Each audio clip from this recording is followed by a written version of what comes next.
Labor Day weekend is almost here, which means you might be looking to squeeze in one last summer getaway or some nookie. Well, an American Express survey shows the average traveler spends more than $1,000 on a vacation.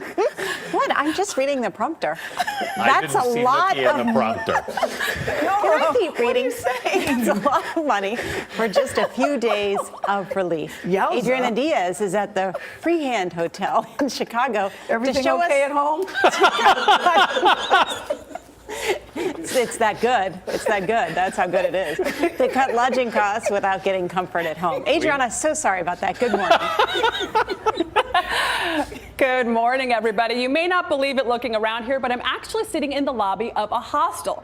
That's right, the traditionally bare bones travel option adored by backpackers on a budget. The U.S. hostel business has grown 40% in the last 8 years, but this is a new kind of hostel, one being called a defining travel trend of the year. You'd be forgiven for thinking you were in the wrong place. Elsa Osborne did, and she had a reservation. Came in and I just didn't expect it to look like this at all. That's what owner Andrew Zobler had in mind when he designed the Freehand Hotel in Chicago. It's one of the Windy City's first boutique hostels. When you look around here, I feel like I'm on an episode of MTV Cribs. This looks absolutely nothing like the hostels I stayed in when I was backpacking. We were very interested in coming up with an offering that would really appeal to the millennial generations, and I think that they respond to quality. This is sapele wood. It's in the mahogany family. Zobler, known for building and designing opulent hotels, is venturing into the hostel business, except he's doing it his way. Say hello to the postel. When you first heard the term, what did you think? It was cute.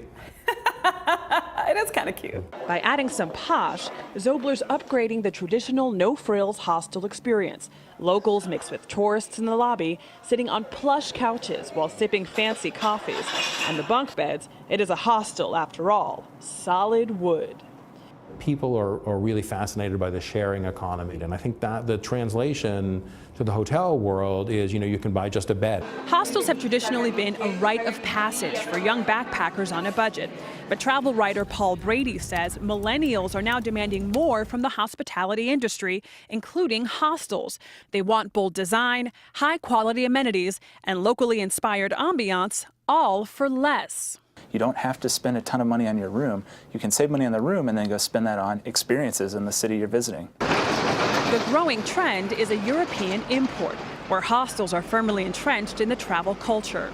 We're trying to deliver the concept of affordable luxury. Josh Wyatt is Chief Strategic Officer for Generator Hostels, a European pioneer in this niche market. We're trying to capture people who are curious and people who want to experience design and want to experience something local. Generator's 10 properties, including this one in London, feature lavish common areas built in part with money saved from sparse bedrooms. And that allowed us to then create these fantastic bars or public spaces, cinema rooms, places to do yoga. But upscale living comes at a price. Poshtels can cost nearly 50% more than other hostel options. A bunk bed in a room shared with strangers will run you around $50 at the Chicago Freehand. A private room is upwards of $200, similar to other hotels in the area. And one of 2 penthouse suites, more than $500. How do you justify that? I think the quality of the offering is miles apart from any of the competition. If you think about it, that's still an enormous bargain compared to what any hotel room would cost. While hostel living isn't for everyone, especially those seeking solitude during stays, Zobler says the Freehand social environment is what attracts guests young and old. If you want to meet locals downstairs in the bar, if you want to meet other people who are traveling, this is the place for you. You can also meet people here at the coffee shop's communal table. Now, this postel isn't just for the millennial crowd. The Freehand says a third of its guests are over 30. Anthony? Wow, it's not like the hostels I used to stay in, Adriana. No way. They're on to something. $20 a night, and that's about, you got what you paid for.